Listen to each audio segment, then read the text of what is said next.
गुरुजी। जी गुरुजी, मैं वाराणसी मऊ से आई हूँ। मैं लॉकडाउन से पहले से आपसे जुड़ी हूँ। एक मैया जो है बगल की मेरी पड़ोसन है, उन्हीं के यहाँ मैं गई थी और आपको देखी थी। तभी से मैं आपसे प्रेरित हो गई और मैं अगले साल दीक्षा भी ली थी। वो मैया बहुत पूजा पाठ करती हैं, बहुत पूजा में मैंने दान पुण्य सब कुछ करती हैं, लेकिन परिवार के लोग ऐसे नहीं हैं, उनके पति भी नहीं ऐसे हैं। वो पूजा पाठ में विश्वास नहीं रखते, लेकिन जो उनके पति जो मैया है बड़े बगल की, तो वो चोरी से सब कुछ करती हैं, माने पूजा पाठ दान पुण्य सब। आपके आश्रम के लिए 1 लाख रुपया उन्होंने दान में मुझे दिया है कि दे देना, तो मैं उसे देना चाहती हूँ। और उनका एक क्वेश्चन है, उनके लिए आप राधे राधे बोल दीजिए। बिल्कुल, मैया को राधे राधे।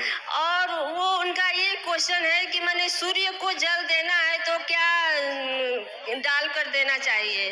कुमकुम डाल सकते हैं, चंदन डाल सकते हैं, है ना जी। गुरुजी, मेरा दूसरा सवाल है। गुड़ भी डाल सकते हैं, मीठा। 1 मिनट गुरुजी, मेरा दूसरा सवाल ये है कि मैं अगले साल दीक्षा ली थी, तो मैं अकेले दीक्षा, मेरे पति कहीं जाते नहीं है, तो मैंने अकेले लिया। तो लोग कहते हैं पति के साथ लेना चाहिए, क्या गलत हुआ?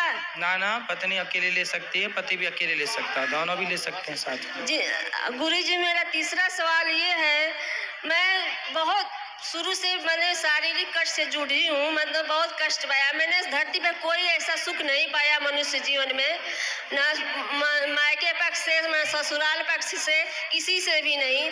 तो कौन सा सुख चाहिए? मुझे अब कोई सुख की चाहत नहीं है गुरुजी, मुझे ऐसा मार्ग दिखाइए जो मुझे इस धरती पर दोबारा नहीं आना है। क्यों परेशान हो गई? हाँ, इस धरती पर कोई सुख नहीं है, जो ईश्वर के यहाँ मैं बहुत ईश्वर को मानती हूँ, बहुत मेरा। ईश्वर को मानो, ईश्वर का मानना बहुत अच्छा है। हाँ। भक्ति करना अच्छा है, पर संसार में भी भगवान के चरणों में जो है, हाँ। जो भगवान के आश्रित है, वो यहाँ भी सुखी है। हाँ, तो मैं भगवान के आश्रित, तो मेरे 2 बच्चे हैं, बच्चों से मुझे बहुत प्यार है, बच्चे बहुत मुझे मानते हैं, धर्म रास्ते पर चलते हैं, सब कुछ है, बच्चे बहुत अच्छे हैं। एक बेटा और एक बेटी है। बच्चा सॉफ्टवेयर इंजीनियर है, ये नोएडा में है। चलो, खुश रहो जी, खुश रहिए। राधे राधे गुरुजी। गुरुजी, एक मेरा और सवाल है। एक मिनट बोलो, जल्दी बोल दो। गुरुजी, आप कहते हैं कि जैसे कुछ बहुएं और कुछ सासें बहुत गलत काम करती हैं, एक दूसरे पर प्रताड़ित करती हैं, तो मेरी सास मुझे बहुत प्रताड़ित की। मैंने उनका कोई जवाब नहीं दिया, कोई उत्तर नहीं दिया, मैंने बहुत सहन किया, सहनशीलता मुझ में बहुत है। तो क्या उनके साथ कैसा मैं व्यवहार करूं, क्या करूं, मुझे समझ नहीं आता है। आज भी मेरे शादी को 29 साल हो गए। अभी सास है? हाँ, 29 साल हो गए मेरे शादी को। अभी और कितने साल की है सास? बच्चे? सास अभी बहुत टाइट है। अभी तो बहुत प्रताड़ित करती है। मैं क्या करूं, कैसे उनके साथ रहूं, कैसा व्यवहार करूं, जबकि मुझे भी अब सास बनने का अवसर आ गया है। तो आप अब चुप ही रहो सास के आगे। क्या बोलती ज्यादा है? बहुत प्रताड़ित किए हैं, लेकिन मैंने कुछ उनका जवाब नहीं दिया। क्या प्रताड़ित किए? क्या मार लगाई आपको? बहुत, अब बताने लायक नहीं है गुरुजी, क्या बताऊं मैं। तो क्या चिटकोटी काट देती रही क्या? बहुत कुछ। गुरुजी, मेरा ये अनुरोध है आपसे, इस वीडियो को डाला जाए, जो मैया ने पैसा दिया है मैं उनको दिखा सकूं, संतुष्ट कर सकूं, इस वीडियो को जरूर डाल दिया जाए। और उनको आपने नाम लिखा लिया मैया का?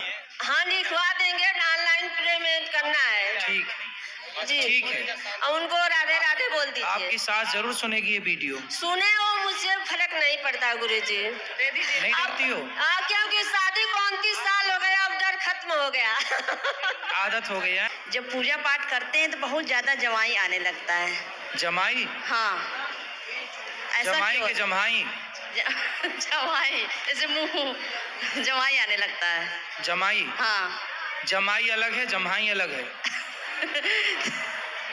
आपको क्या आता है? जमाई जी आती है कि जमाई आती है? जमाई आती है। जमाई आती है। हाँ। हाँ। है? हाँ। तो जम्हाई आती हैं हाँ तो आप ना पानी पी के जाप में बैठा करो। सुबह शुरुआत में ऐसा होता है, अच्छा। आलस्य आता है, अच्छा, पर करते रहने से सब ठीक हो जाता है। सब ठीक हो जाते हैं। और किसका सवाल है?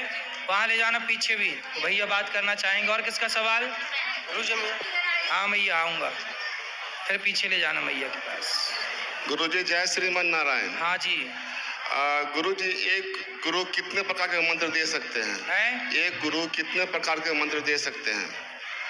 गुरुजी एक ही मंत्र तो देंगे जो मंत्र वो खुद जपते हैं। परंपरागत जो मंत्र मिला है वही ना देंगे। नहीं, मैं दरभंगा बिहार से आया हूँ। परंपरागत जो मंत्र मिलते, मंत्र 2 हो सकते हैं, 3 हो सकते हैं, 4 हो सकते हैं, 5 हो सकते हैं।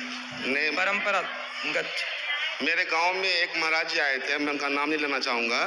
उन्होंने कहा था कि मेरे पास 3-4 तरह के मंत्र आप लोग ले सकते हैं। दुर्गा जी जो मीट मछली खाते हैं, खाना चाहते हैं, उनके लिए अलग मंत्र है। वो अच्छा। दुर्गा जी के लिए अलग लेना पड़ेगा, भोले बाबा का अलग। मतलब पूरी मंत्रों की दुकान थी।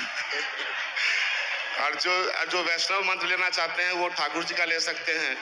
तो इसमें बहुत सारे कन्फ्यूजन है। बहुत सारे देखा मैंने कि जो लोग मीट मछली वाले खाने वाले हैं वो लोग उस तरफ जा रहे थे कि नहीं मुझे वही मंत्र चाहिए, दुर्गा जी का और भोले बाबा का। सही है। तो मुझे लगा कि कितने प्रकार के मंत्र दे सकते हैं गुरुजी? ठीक है, वो आचार्य जी बड़े समझदार हैं। कम से कम इसी बहाने उन मांसाहारियों को भी शायद सोच रहे हैं कि भगवान से जुड़ जाएं तो बाद में छोड़ दें। कुछ लोग ऐसे होते हैं ना कि भगवान, जैसे हमने आपसे कहा कि आपको मांस छोड़ना पड़ेगा, तो आप बोलेंगे नहीं यार हम नहीं लेते मंत्र। लेकिन ऐसा है कि गुरुजी बोले कि नहीं तुम पहले मंत्र ले लो फिर छोड़ देना। तो मंत्र लेने के बाद वो धीरे धीरे छोड़ देता है। तो ये भी तो अच्छी बात है कि मंत्र लेने के बाद कोई बाद में सही रास्ते, कोई पहले आ जाता है सही रास्ते पर तो कोई बाद में आता है। तो दोनों बातें सही है, सही अपनी जगह। ठीक है महाराज जी, बस कुल मिला के समाज का भला होना चाहिए। धन्यवाद महाराज। हाँ।